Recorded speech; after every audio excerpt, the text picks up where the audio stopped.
एक रहस्यमयी और बेहद अजीब बारिश ने ऐसी तबाही मचा दी कि जिन दरवाजों और खिड़कियों पर बारिश का पानी पड़ा वे सभी सूखे पड़े होने की तरह जाम हो गए और किसी भी हालत में खुलने का नाम नहीं ले रहे थे। आदमी ने एक लोहे की सरियां उठाई और कुछ देर सोचने के बाद खिड़की को तोड़ने की कोशिश की, लेकिन घर की खिड़की का शीशा न जाने का बुलेट प्रूफ कांच से भी ज्यादा मजबूत हो चुका था। तभी एक और डरावनी बात सामने आई। दरारों से भरा हुआ शीशा बारिश के पानी के संपर्क में आते ही अपने आप ठीक होने लगा। इससे भी ज्यादा खौफनाक बात यह थी कि बाहर की पूरी दुनिया न जाने कब राक्षसों के कब्जे में जा चुकी थी। जैसे ही यह रहस्यमयी बारिश शुरू हुई, सबसे पहले पूरी दुनिया का इंटरनेट और नेटवर्क सिस्टम ठप पड़ गया। देखते ही देखते पूरे इलाके में डर और अफरा तफरी का माहौल फैल गया। अब साफ था कि ऐसी मुसीबत सिर्फ इसी परिवार के साथ नहीं हुई थी। तभी पड़ोस में रहने वाली सुसान बाहर से दौड़ती हुई अपने घर वापस आई और जब उसने यह अजीब नजारा देखा तो तुरंत पुलिस स्टेशन जाकर मदद मांगने के लिए निकल पड़ी। इससे बाकी लोगों को थोड़ी राहत मिली कि शायद पुलिस इस मुसीबत का कोई हल निकाल सके। इसके बाद पड़ोसी आपस में तरह तरह से संपर्क करके जानकारी साझा करने लगे। किसी को लगा कि यह सेना का कोई नया और खतरनाक हथियार है, तो किसी का मानना था कि एलियंस ने पृथ्वी पर हमला कर दिया है। फिलहाल घर के अंदर रहना सुरक्षित लग रहा था, लेकिन जेसन पहले से ही किसी बड़ी आपदा की तैयारी करना जानता था। उसने घर में रखी पिस्तौल को भी तैयार करके अपने पास रख लिया। रात काफी गहरी हो चुकी थी, लेकिन मदद लेने के लिए पुलिस स्टेशन गई सुसान अभी तक वापस नहीं लौटी थी। जेसन को चिंता होने लगी, इसलिए उसने इलेक्ट्रिक ड्रिल उठाई और दरवाजे में छेद करने की कोशिश शुरू कर दी। लेकिन ड्रिल की एक के बाद एक कई बिट टूट गईं और दरवाजे का लॉक जरा भी नहीं हिला। इससे भी ज्यादा डरावनी बात यह थी कि जिस जगह पर ड्रिल से छेद किया गया था, बारिश का पानी मानो उसे अविश्वसनीय गति से दोबारा भरकर ठीक कर रहा था। जेसन ने गुस्से और मजबूरी में घर की दीवारों से लेकर फर्श तक सब कुछ तोड़कर देख लिया, लेकिन कोई फायदा नहीं हुआ। यह बारिश मानो एक ऐसी अभेद्य दीवार बन चुकी थी जिसने उनके घर को बाहरी दुनिया से पूरी तरह सील कर दिया था। ऐसी चीज इंसानी तकनीक की पहुंच से बिल्कुल बाहर थी। अगली सुबह जैसे ही पति पत्नी की नींद खुली, दोनों तुरंत नीचे भागे, लेकिन दरवाजे और खिड़कियां अब भी पूरी तरह बंद थीं और उनमें जरा भी डील दिखाई नहीं दे रही थी। अब उन्हें समझ आ गया कि शायद उन्हें लंबे समय तक इसी घर के अंदर कैद रहना पड़ेगा। अच्छी बात यह थी कि जेसन ने पहले से काफी आपदा और सर्वाइवल वाली कहानियां पढ़ रखी थी, इसलिए उसने तुरंत घर में मौजूद खाने पीने के सामान की गिनती शुरू कर दी। फिलहाल पानी और बिजली अभी चल रही थी, इसलिए उसने जितना संभव हो सके उतना सामान बचाकर रखने का फैसला किया। जेसन के हिसाब से अगर पूरा परिवार जरूरत के मुताबिक कम खाना पीना इस्तेमाल करे तो उनके पास लगभग 2 महीने तक गुजारा करने के लिए पर्याप्त सामान था। देखते ही देखते एक हफ्ता बीत गया, लेकिन दरवाजे और खिड़कियां अब भी पहले की तरह जाम थी। हालात को देखते हुए उसकी पत्नी शियाओआन ने भी खाए हुए टमाटरों के बीज इकट्ठा करके रख लिए ताकि जरूरत पड़ने पर उनसे सब्जियां उगाई जा सके। लेकिन समुदाय के बाकी लोगों की किस्मत इतनी अच्छी नहीं थी। सामने रहने वाले मैक्स परिवार के घर में खाने का सामान लगभग खत्म हो चुका था। जेसन उनकी मदद करना चाहता था, लेकिन खुद भी ऐसी हालत में था कि चाहकर भी कुछ नहीं कर सकता था। ऊपर से मौसम के साफ होने के कोई आसार नजर नहीं आ रहे थे। फिर भी कम से कम पूरा परिवार एक साथ था, इसलिए किसी तरह समय कट रहा था। तभी अचानक उनकी बेटी रूथ की नजर खिड़की के बाहर गई। उसे ऐसा लगा जैसे बाहर कोई इंसानी परछाई तेजी से गुजर गई हो। अगले 1 महीने तक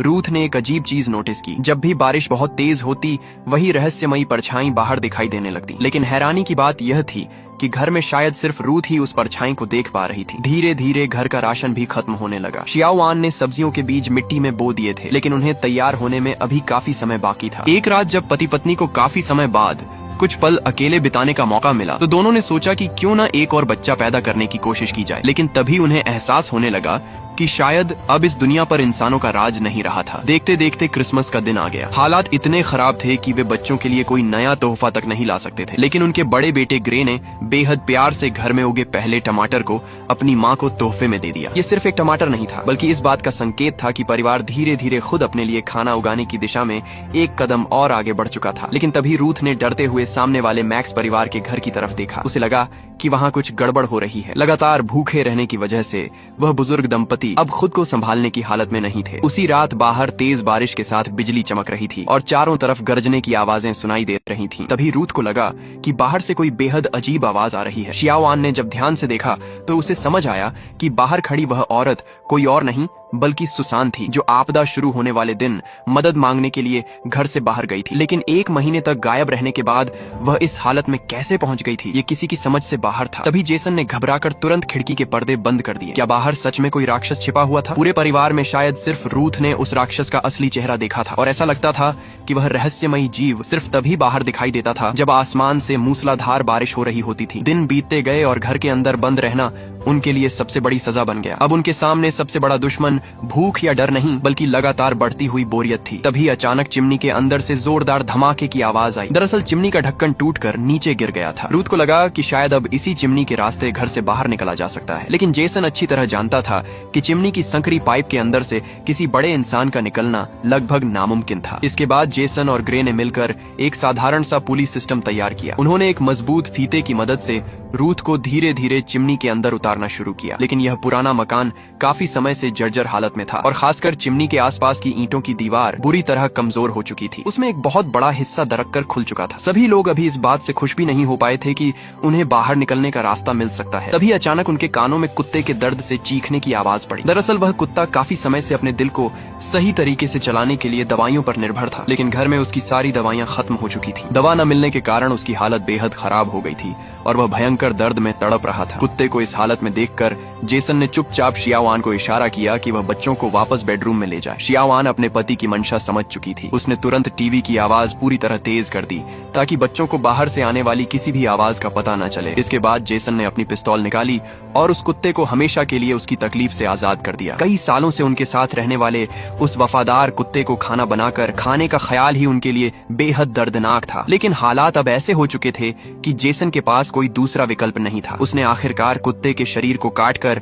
उसके हिस्से अलग किए और उन्हें फ्रिज में रख दिया। शायद आने वाले दिनों में यही उनके पूरे परिवार का आखिरी भोजन बन सकता था। जब से जेसन को पता चला था कि मूसलाधार बारिश के दौरान बाहर कोई रहस्यमयी राक्षस दिखाई दे सकता है, तब से वह हर बार घर की सभी खिड़कियों के पर्दे पूरी तरह बंद कर देता था। लेकिन तभी रूथ की नजर बाहर पड़ी और उसने देखा कि घर के बाहर अभी भी एक गमले में लगा हुआ पौधा रखा हुआ था। इस बार भी किस्मत ने उनका साथ दिया और वे बाल बाल बच गए। अब समय तीसरे महीने में पहुंच चुका था और खाने की कमी उनके सामने सबसे बड़ी समस्या बन चुकी थी। घर के अंदर धीरे धीरे निराशा फैलने लगी थी। अगर जल्द ही खाने का कोई नया स्रोत नहीं मिला तो पूरे परिवार का खत्म होना तय था। तभी जेसन की नजर घर के बाहर घूम रहे कुछ जानवरों पर पड़ी और उसके दिमाग में अचानक एक खतरनाक लेकिन बेहद काम का विचार आया। अपने हाथों से चीजें बनाने की बेहतरीन काबिलियत का इस्तेमाल करते हुए उसने स्केटबोर्ड और लोहे के दांतेदार रेक की मदद से एक जाल तैयार किया। उसने कुत्ते के बचे हुए मांस को चारे के तौर पर इस्तेमाल किया और चिमनी के रास्ते उस छोटे से शिकार पकड़ने वाले उपकरण को घर के बाहर पहुंचा दिया। जैसा कि जेसन ने उम्मीद की थी, कुछ ही देर में आसपास घूमने वाले छोटे जानवर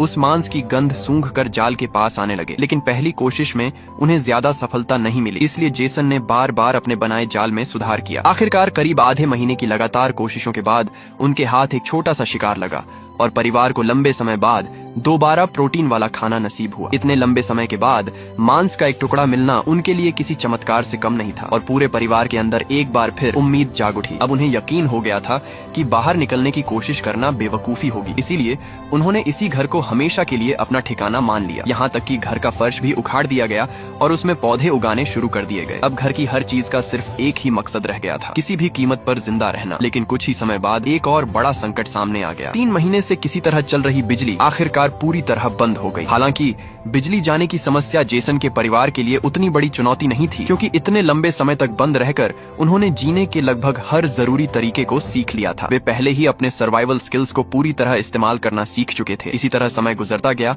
और देखते ही देखते 5 साल बीत गए। अब पूरा परिवार अपने दम पर जीने वाली इस जिंदगी का पूरी तरह आदी हो चुका था। दोनों बच्चे भी अब बड़े होकर जवान हो चुके थे, लेकिन किशोरावस्था में पहुंचते ही दोनों का स्वभाव काफी विद्रोही और चिड़चिड़ा होने लगा था। आखिर जिस उम्र में बच्चों को बाहर जाकर खेलना, दोस्तों से मिलना और दुनिया देखनी चाहिए, उस उम्र में उन्होंने 5 साल एक बंद घर के अंदर गुजार दिए थे। ऐसे माहौल में पले बढ़े किसी भी बच्चे का स्वभाव सामान्य रहना मुश्किल था। तभी बाहर आसमान में बिजली चमकने लगी और जोरदार गरज सुनाई देने लगी। हमेशा की तरह जेसन और उसके परिवार को तुरंत घर की सभी खिड़कियों और दरवाजों को ढकना पड़ा। इन 5 सालों में जेसन की सावधानी बेवजह नहीं थी। अब वह अच्छी तरह समझ चुका था कि बाहर मौजूद ये खतरनाक जीव सिर्फ बारिश को नियंत्रित करने की क्षमता नहीं रखते, बल्कि वे जगह जगह घूमकर बचे हुए इंसानों का शिकार भी कर रहे थे। उस दिन भी एक राक्षस उनके घर के बाहर मौजूद था और जाने का नाम नहीं ले रहा था। उसे काफी देर तक बाहर खड़ा देखकर शियाओआन को घर में रखी पिस्तौल याद आ गई। वह चुपचाप ऊपर जाकर उसे लेने की तैयारी करने लगी। तभी जेसन को लगा कि शायद अब ग्रे इस जगह से बाहर निकलने में सफल हो सकता है। लेकिन तभी रूथ ने राक्षस के शरीर से टपक रहे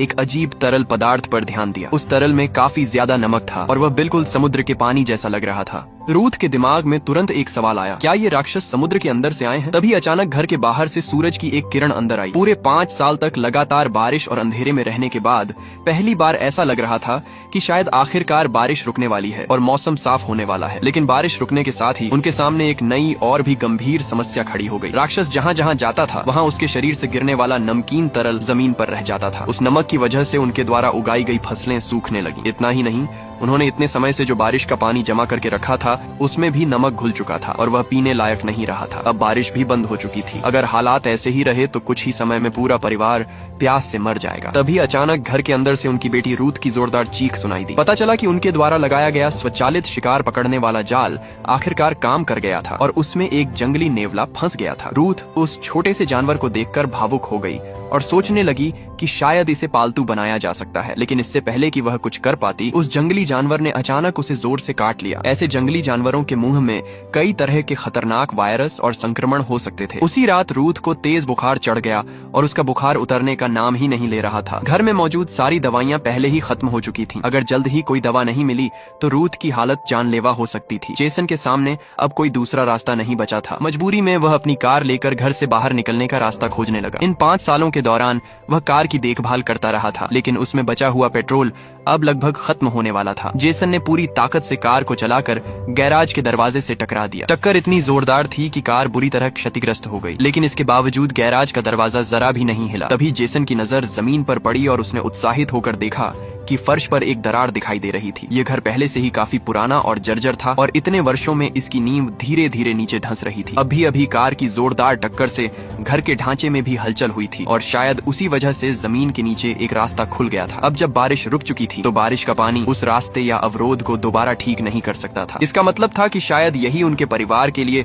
इस कैद से बाहर निकलने का इकलौता मौका था। जेसन पागलों की तरह घर के अंदर की चीजें हटाने और जमीन तोड़ने में लग गया। उसने फर्श की टाइलें उखाड़नी शुरू की और कुछ ही देर में उसकी उम्मीद सच साबित हो गई। जमीन के नीचे एक विशाल सुरंग दिखाई दी। यह मुख्य सीवर लाइन थी जो पूरे समुदाय के लगभग हर घर से जुड़ी हुई थी। जेसन को याद आया कि उनके पड़ोस में रहने वाला एक आदमी दंत चिकित्सक था। उसके घर में इलाज के लिए काफी मात्रा में दवाइयां और खासकर एंटीबायोटिक्स रखे होने की पूरी संभावना थी। क्योंकि शियाओ आन बाकी लोगों की तुलना में ज्यादा पतली और कमजोर कदकाठी की थी, इसीलिए उसने खुद वहां जाने की जिम्मेदारी उठाई। उसने अपने शरीर से एक रस्सी बांधी और सीवर के अंदर उतर गई। कुछ ही देर बाद शियाओ आन को सीवर के अंदर एक ऐसी दीवार दिखाई दी जिसकी ईंटें काफी ढीली हो चुकी थीं। उसने सावधानी से उसे पार किया और किसी तरह आगे बढ़ती रही। किस्मत से वह बाल बाल बचते हुए दंत चिकित्सक के घर तक पहुंच गई, लेकिन वहां का नजारा बेहद डरावना था। दंत चिकित्सक और उसके परिवार के लोग काफी पहले ही मर चुके थे और अब वहां सिर्फ उनकी सूखी हड्डियां बची थीं। लगातार बारिश के कारण घर पूरी तरह पानी में भीग चुका था और अंदर की हालत बेहद खराब थी। लेकिन इससे भी बड़ी मुसीबत अभी बाकी थी। अचानक आसमान में बिजली चमकने लगी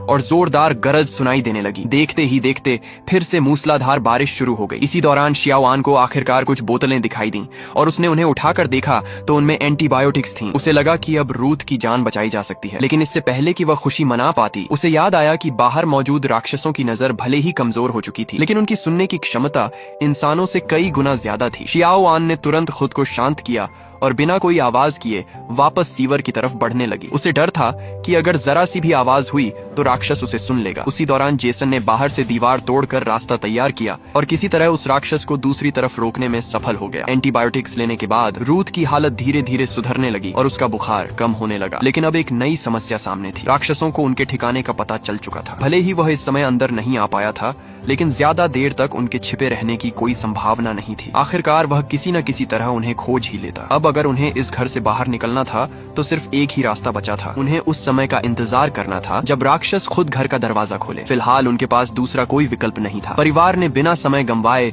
घर में बची हुई सारी चीजों को इकट्ठा करना शुरू कर दिया और एक ऐसा जाल तैयार करने का फैसला किया जो राक्षस को कुछ देर के लिए रोक सके। उन्हें पता था कि अगर यह जाल उस राक्षस को सिर्फ कुछ सेकंड के लिए भी रोक पाया तो वही कुछ सेकंड उनके पूरे परिवार की जान बचाने के लिए काफी होंगे। अब योजना के मुताबिक उन्हें राक्षस को अपने जाल में फंसाने के लिए उसे घर के अंदर आने देना था। लेकिन अजीब बात यह थी कि राक्षस घर के दरवाजे पर आया ही नहीं। इसके बजाय घर के अंदर अचानक पानी का दबाव बढ़ने लगा। कुछ ही पलों में घर के अंदर पानी तेजी से भरने लगा और देखते ही देखते पूरा घर एक छोटे से समुद्र में बदल गया। ऐसा लग रहा था कि वह चालाक राक्षस जानबूझकर घर में पानी भर रहा था ताकि अफरा तफरी के बीच पूरे परिवार को खत्म कर सके। लेकिन शियाओ आन ने अपना संयम नहीं खोया। उसने तुरंत पहले से तैयार किया हुआ एक आग लगाने वाला बम जलाकर पानी के बीच फेंक दिया। धमाके और आग से राक्षस को नुकसान तो हुआ, लेकिन यह हमला उसे खत्म करने के लिए काफी नहीं था। दूसरी तरफ पानी लगातार ऊपर बढ़ता जा रहा था। मजबूर होकर पूरा परिवार घर की ऊपरी मंजिल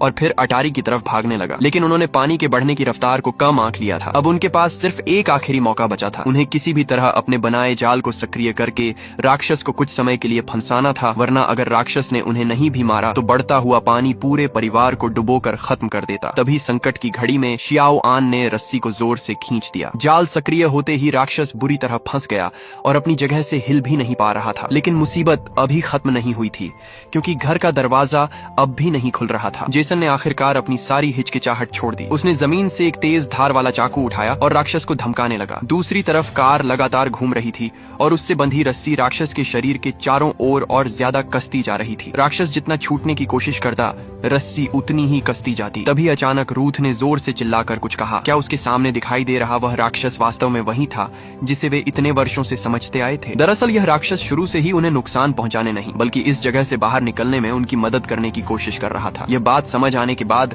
जेसन कुछ देर तक असमंजस में खड़ा रहा। आखिरकार उसने फैसला किया कि अब वह रस्सी काट देगा। उसने चाकू उठाया और राक्षस को बांधने वाली रस्सी काट दी। पूरे 5 साल तक कैद रहने के बाद आखिरकार घर का वह दरवाजा खुल गया, जिसे खोलने के लिए उन्होंने न जाने कितनी कोशिशें की थी। आज पहली बार उनके सामने बाहर की दुनिया जाने का रास्ता खुला था। जेसन और उसका पूरा परिवार बिना एक पल गंवाए घर से बाहर भाग निकला। लेकिन बाहर निकलते ही उनके सामने जो नजारा आया उसे देखकर सभी के होश उड़ गए। अगले ही पल आसमान पूरी तरह साफ हो गया और 5 साल बाद आखिरकार सूरज की रोशनी धरती पर दिखाई दी। पूरा परिवार एक आरवी यानी कैंपर वैन की छत पर चढ़कर दूर तक देखने लगा, लेकिन सामने का दृश्य बिल्कुल वैसा नहीं था जैसा वे 5 साल पहले छोड़कर गए थे। दूर तक फैला पूरा शहर समुद्र के पानी में डूब चुका था। लगातार 5 वर्षों तक बिना रुके हुई मूसलाधार बारिश ने धरती का नक्शा ही बदल दिया था। जमीन का बहुत बड़ा हिस्सा पानी के नीचे जा चुका था और अब ऐसा लग रहा था कि आने वाले समय में बची हुई जमीन भी पूरी तरह खत्म हो जाएगी। इंसानों के रहने के लिए धरती लगातार छोटी होती जा रही थी। कुछ समय बाद जेसन और उसके परिवार को आखिरकार